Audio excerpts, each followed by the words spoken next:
his community is behind him and that we believe in him. We are calling for systemic change. We are calling for transformational change. I'm not talking about reforming, because you can't reform something that is already doing what it was set up to do. But you can transform it, and you can make it have a new identity and a new purpose, and move and breathe in a new way. And we believe that Rondo Arredondo, Chief Rondo, can do that. We believe that he can lead this, and that he can lead the transformation that we need. And this even goes beyond, it goes beyond policing, because there are other issues that we have to deal with. It is political grandstanding at best and pandering at worst for people to talk about defunding the police department without having a plan.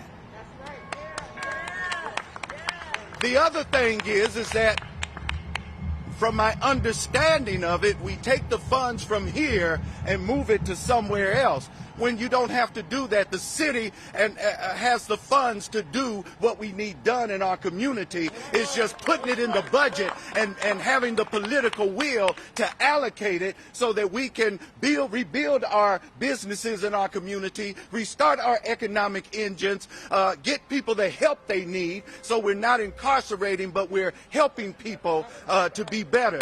And so those funds are already there. You don't have to transfer funds. You can use what you have if you have the political will to just allocate it and do it in the right way.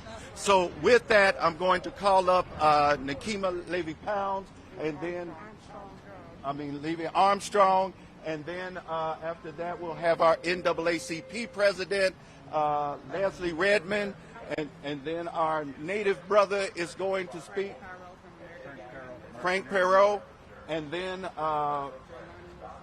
Jaylani, and then, Matt first. Matt, and then Jaylani, and then after that, we'll see. Thank you, Pastor Nair. Good morning. Thank you all for gathering here to listen to leaders within the African American community in expressing our support for Chief Arredondo. We know that Chief Arredondo inherited a very racist police department that has a long history of abuse towards the African American community, the Native American community, people with mental health issues, and other communities of color. Chief Arredondo took the unprecedented step just over 2 weeks ago of firing the 4 officers who brutally murdered George Floyd. That shows leadership, it shows courage, it shows commitment to our community and doing what is right. And we know that as chief of a very racist police department, that there is retaliation that he has to endure. And so we are standing here to let Chief Arredondo know that he is not alone, that we want him to continue to take bold steps to clean up the trash within the Minneapolis Police Department and remove killer cops and those cops who have a history of excessive force, one of which being Bob Crow, the head of the Minneapolis Police Federation. So we stand in solidarity with Chief Arredondo's statement from yesterday about withdrawing from further negotiations, because he wants the contract to be one that takes into account the health, safety, and well-being of all Minneapolis residents and is no longer biased in favor of the Minneapolis Police Federation. Now, we're talking about a police federation chief who has violated policies within the Minneapolis Police Department, who has been involved in at least 3 shootings that he has no remorse over, who has had 7 lawsuits filed against him, and who has had dozens of excessive force complaints filed against him for his abuse of residents, including one 15-year-old biracial boy that he physically assaulted years ago. And instead of holding him accountable, the city of Minneapolis has allowed him to rise up in the ranks, to be seen as a spokesperson, to violate policies while in uniform, to use police cards for political campaign ads, to intimidate people. And we are standing in solidarity saying enough is enough. Bob Crow must go, and he must go now. The people of this city are tired of feeling terrorized by the Minneapolis Police Federation. And if police officers want the community to believe that they are serious, more than taking a knee for photo ops, then they will push their Minneapolis Police Federation president out of that position so that he can no longer represent the rank and file officers. Because it starts with the leadership. And the leadership has called killer cops heroic. So that sends the signal that the rest of the rank and file of the Minneapolis police officers believe in the conduct of Bob Kroll. And we're saying if you're serious about helping to shift the paradigm, protecting your jobs and changing the situation, then you need to unelect Bob Kroll and call for new leadership with integrity and who cares about the values and justice for the city of Minneapolis. Beyond that, one other thing that I want to touch upon is the conduct of Minneapolis City Council members who have been engaging in what some have called political gaslighting. Now, many of these city council members have had years to address police misconduct and corruption. But instead of addressing the corruption, what they've been doing is rubber stamping it by settling millions of dollars in excessive force lawsuits. They have also shown their devaluing of black lives when they awarded the family of Justine Damon $20 million, and they awarded the families of Jamar Clark and Terrence Franklin $1 million combined. Many years after they were killed, running their families through the ringer.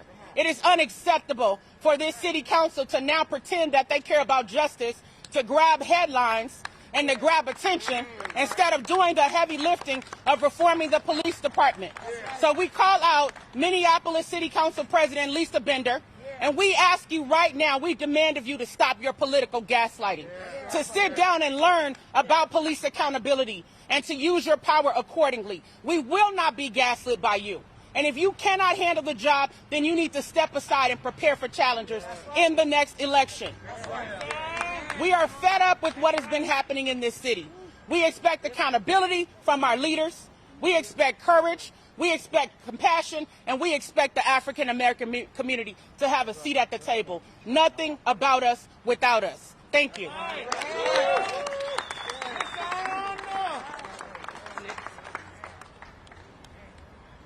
I once told Chief Arredondo that I would be nervous to live in the city of Minneapolis if he was no longer the police chief.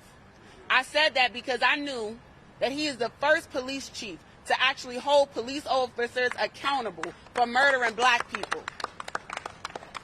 Not just murdering black people, but disrespecting the black community, brutalizing our community, over-policing our community, and terrorizing our community. Chief Arredondo is a true leader. He is one of, if not the best, chief of police that we have in the United States of America. I stand here today as the president of the Minneapolis NAACP, standing in solidarity with our brother Chief Arredondo. He is a phenomenal leader. That does not mean that we don't acknowledge the root of policing, that it was built off of the backs of black people and police and slave catching, right? We recognize that this institution was built on white supremacy and has continued to perpetuate white supremacy for far too long. The two can exist at the same time. We can say that we need community policing and say that we are going to work with the Minneapolis Police Department. That is what we are here standing in solidarity today. We are thankful for Chief Arredondo. We will not allow any disrespect towards Chief Arredondo. He has a tremendous weight on his shoulder of trying to fight a good fight of white supremacy, even trying to lead people who do not want to be led by a black man. Let's call a spade and say for far too long they were told that black people weren't even human beings. And now you want them to take the leadership of a black man. You all could imagine the backlash that he is facing, and we must protect him by all means. I thank Chief Arredondo.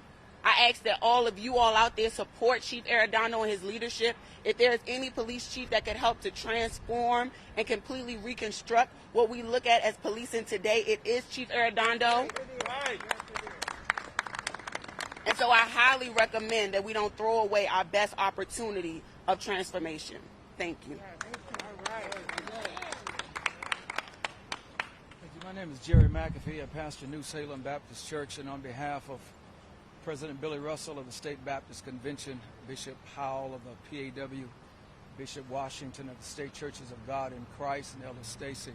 We want to, one, affirm our support for not only Chief Arredondo, but for the mayor as well. In addendum, we would also like that in this lull, if you will, that they continue to operate under the same contract. We would ask the mayor to quickly and expeditiously to reestablish the Civilian Review Council with immediate subpoena power that would be a cross-section of people that are represented here right now. So that way we can have oversight in the midst of this outside of the police policing themselves. So again, we stand in unison in support with Chief Arredondo and the mayor, but we also ask for the mayor to quick, fast, and in a hurry reestablish the Civilian Review with subpoena power and pick back up on the 110 things that they left out of the mediation agreement that they can be doing right now. Thank you.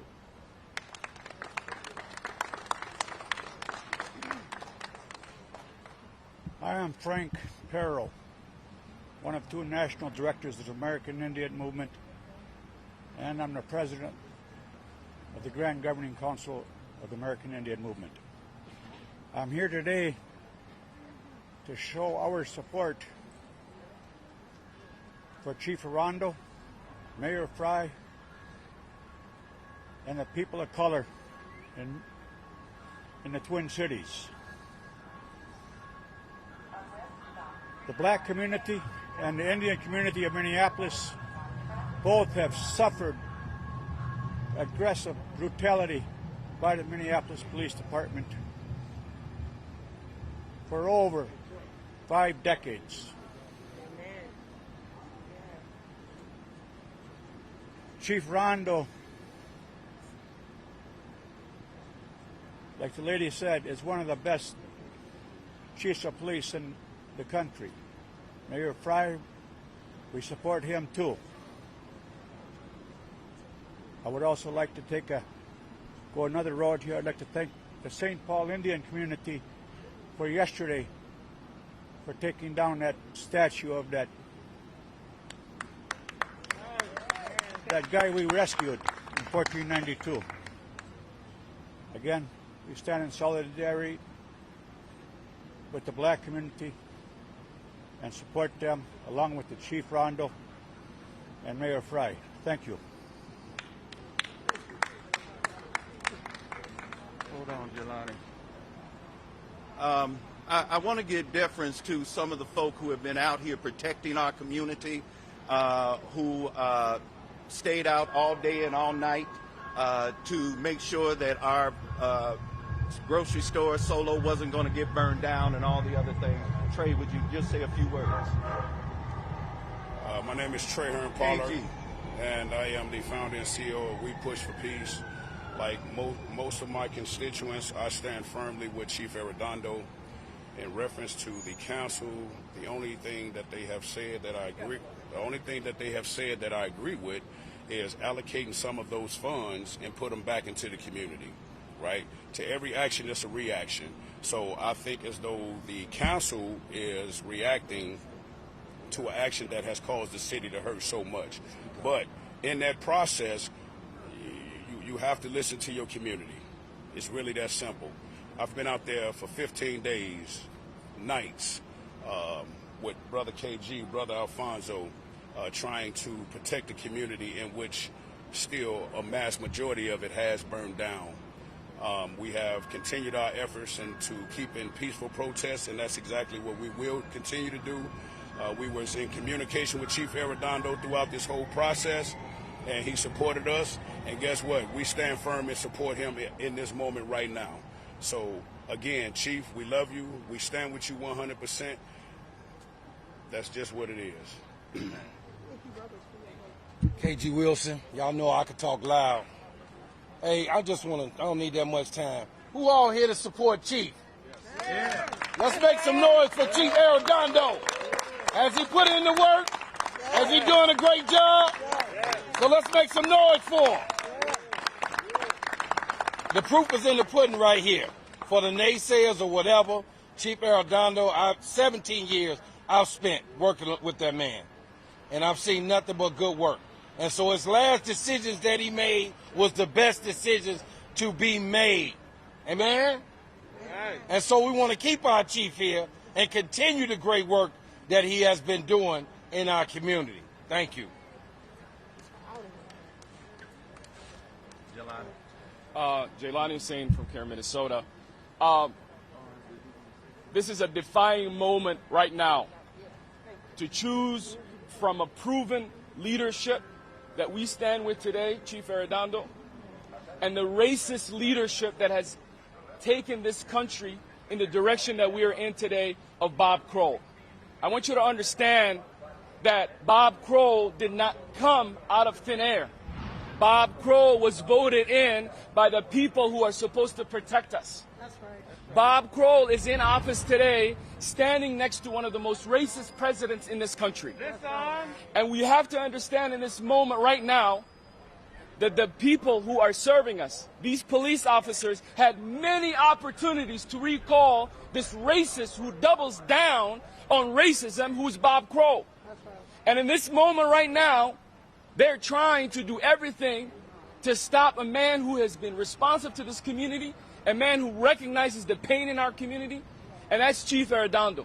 So the community, the people of the city of Minneapolis stand and support Chief Arredondo, and we believe in his leadership, and we believe in this moment that other cities across this country can follow suit by recognizing that that type of leadership is how we can move forward. And the days of Bob Kroll and that type of leadership are over. And they start right now. And we're coming for Bob Kroll and all of his supporters, because unless we get them out, we will not be able to move forward. That's right. That's right. Our last speakers will be Mother Rosemary and a couple who lost their son to police violence.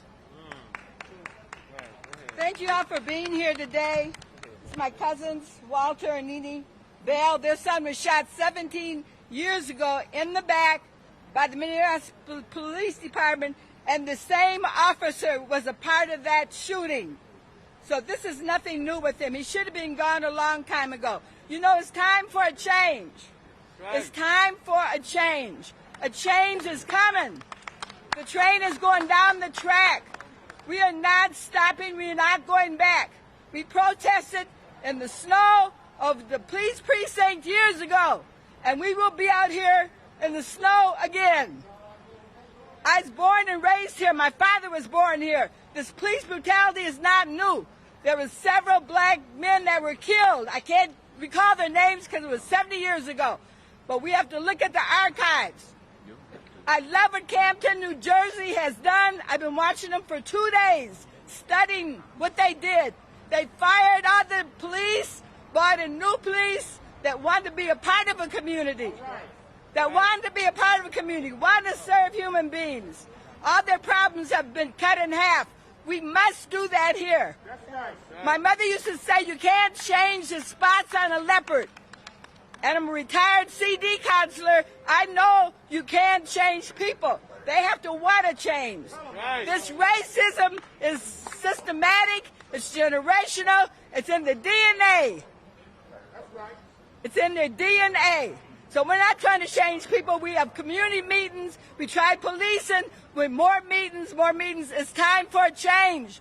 We have to fire everybody and rehire those that are good, and those whose records can't even come here. And our police and our teachers need to live in the city of Minneapolis if they work here. They can't live in Hugo. They can't live in St. Cloud or Egan. They need to live in the community they serve, and they will love it and love the people in it. Thank you.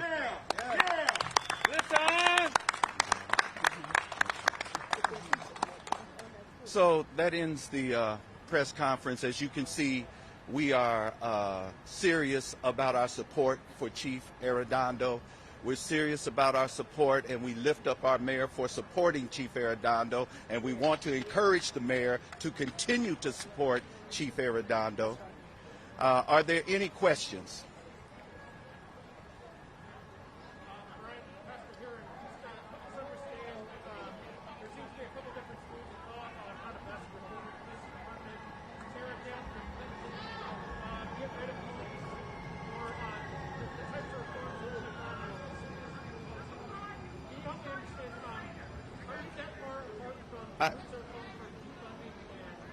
I think that there has to be serious conversation. Political expediency is not a good way to govern.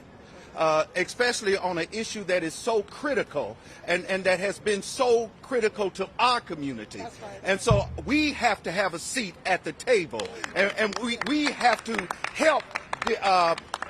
help shape the conversation, we have to help form the conversation, and we have to help inform the conversation. And so I don't know how far apart we are, but I know that there can be a coming together, and that if we come together, we can probably get to where we're trying to go. But I don't think the answer is to act with the hand of a butcher and just cut it up. We need the hand of a surgeon that's going to be very deliberate and very thoughtful. This is a time for thoughtful and transformative leadership. This isn't a time for people who are trying to be known or make a name or get reelected again. This is a time for thoughtful leadership. We may not ever have this opportunity again, and we can't blow it, and we can't take the chance of it not taking advantage of it right now. And so we are not even demanding. We're going to be at the table.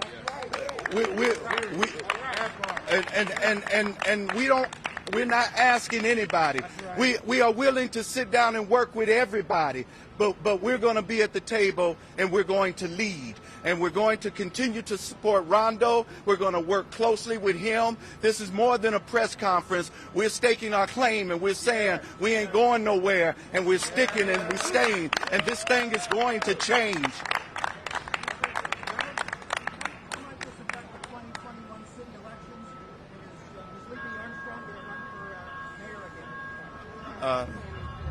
We don't know that.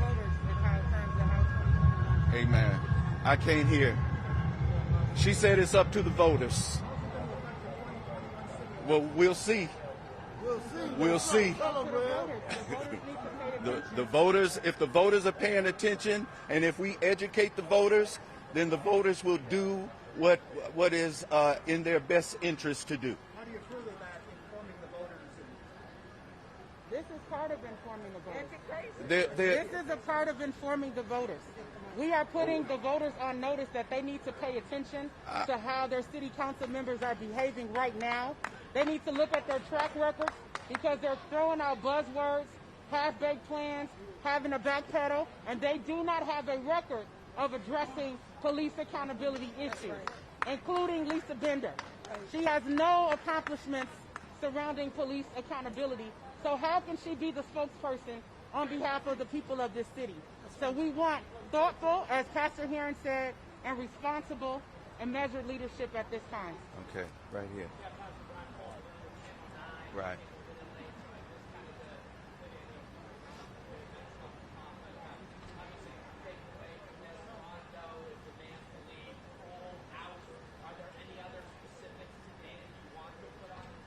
Well, absolutely.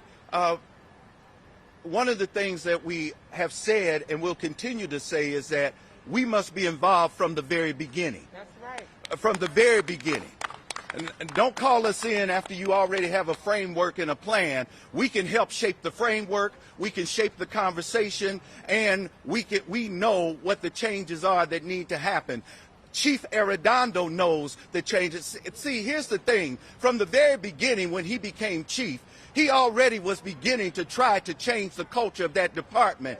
But you can't change the culture of a department if you have a federation that has more power and that has more influence. Chief, with the mayor's support, banned warrior training, but the federation offered it anyway.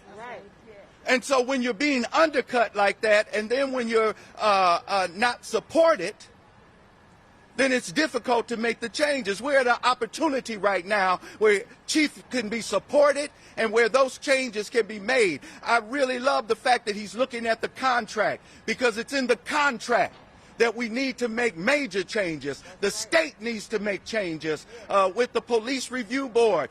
There's all kinds of entities that are involved in this, that if we work collectively together, we can make the kind of changes that transform this department. We don't need an occupational force within our community. We need an extension of the community that works with us to root out crime. Don't talk to me about dismantling a department when we are dealing with difficulties in our community with crime issues and stuff.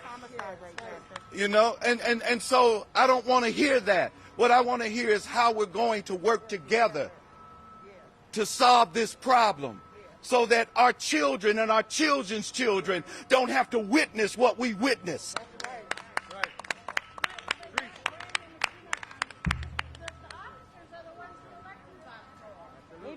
We don't. We understand that. Rank and file elected him, and they need to unelect him, or he needs to resign with public pressure. You can draw your own conclusion on that. The fact that they chose him in the beginning says something about the rank and file officers. Thank you all so much for being here. They still have other questions.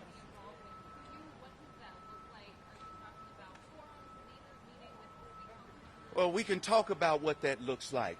You know, I don't want to give a definite about what that looks like because everybody has a different idea about what that looks like. But if we collectively bring people together, then we can shape it, we can form it, and we can begin to move it forward. This isn't about being divisive. This isn't about dividing people. This is about bringing people together. The thing I love about Chief Arredondo is he cares as much for the community as he does for his officers. You know, and so he's looking out for the officers as well as the community.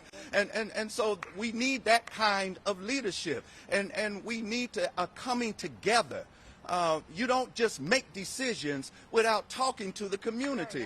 You know, it is amazing to me how people who are elected forget they're elected until they want to get reelected.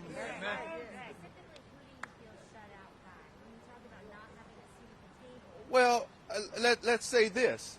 How do you make a decision to take a vote to defund the department? I don't think any of us have been called or contacted.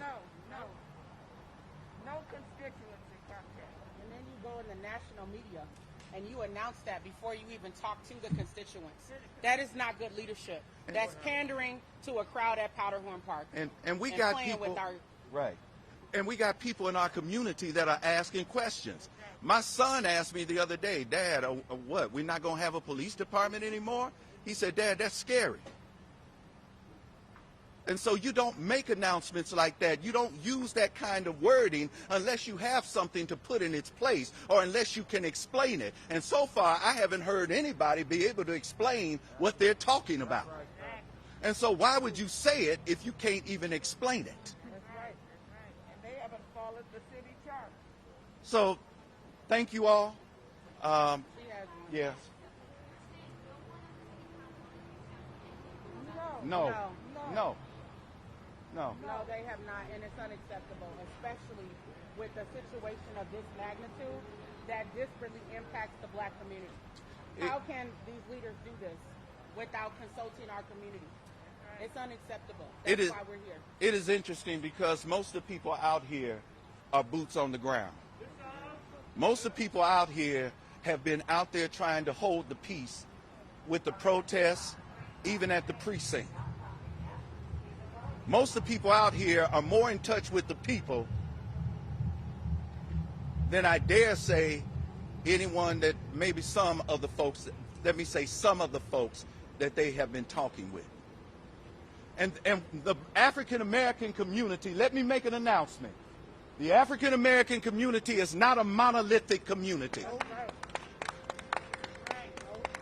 We have different ideas and different ways and different thoughts.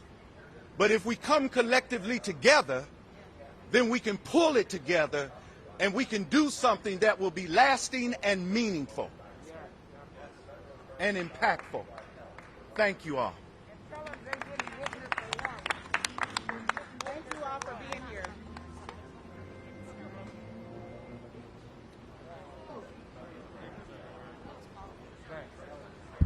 PTT.